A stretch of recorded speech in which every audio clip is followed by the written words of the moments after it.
Dan's feeling about as cool as a mid-Atlantic iceberg in July as he thinks, wait a minute, where's my paranoia coming from? He looks round at the vortex of human freight crowding the bus shelter, then straight up, concluding, it's probably being beamed down live from the array of geostationary military satellites, poised 22,000 miles over London. My super-sensitive intuition must be picking them up. I can see them in my mind right now, staring down at me from space. Spies. I bet some of them can recognise me from old school photos. All my pictures and all my reports have got to be available through the school server. The government or any such organisation could easily hack that. He frowns as two old ladies cut in front of him as a red single-decker bus pulls up against the stop sign, but his train of thought continues. Luckily it's too overcast for the satellites to see me now, unless they can analyse facial images in infrared. Should I worry about that? It might be an inappropriate use of taxpayers' money. Maybe I'll write to the spy satellite ombudsman about it, assuming that there is one. It's no joke though. Did that man just look at me, then look away? Dodgy. Then, as the queue shuffles on board the number 70 bus, Dan hears one of the old women say to the other, in the end we just lynched the boss, and no one, important was looking. Dan glances at them uneasily. His plan is Ladbroke Grove, to research the market, so to speak.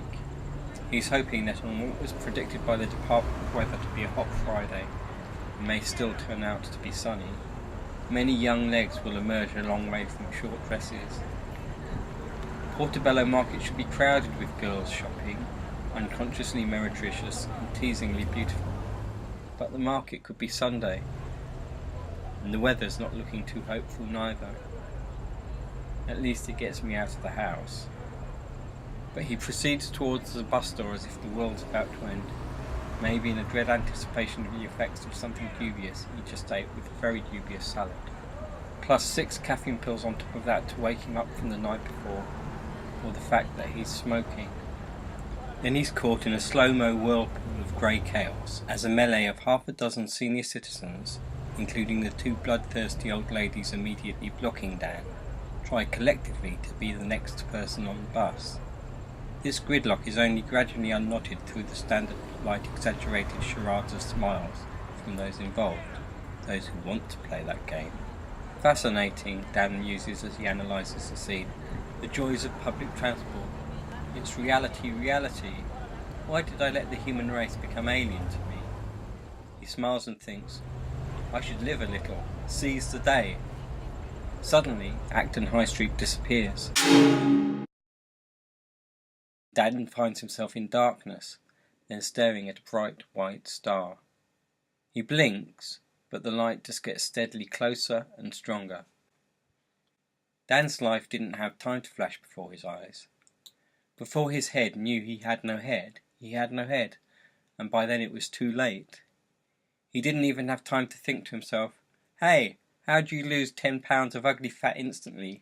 Nor could he try to elaborate the joke through his suddenly smoking, decapitated corpse as tiny flames lick his suddenly cauterized neck. The school children in the queue also weren't quick enough to watch both extraterrestrial and terrestrial pinhole burns sizzle through their nylon or polyester clothing as pieces of hot space rock and Dan's spaced-out hot brain drilled through their clothes at high speed. This alien assault resulted in even more harmful and mysterious balls than is usual over various parts of several bodies. Don't go out without your anti-alien invasion clothing now, kids. One typical reconstruction of the Acton Act of God, as it was later christened, reported that the small crater in the paving stone was at first slightly shielded by the smouldering, now cerebrally challenged body. This being said in po-faced solemnity by the reporter as the lens focuses in on the image of a tiny pit in concrete next to the traumatized bus sign which tops a chalk outline of most of Dan's body. The signpost radiates scorched impact marks from this violent invasion of its space.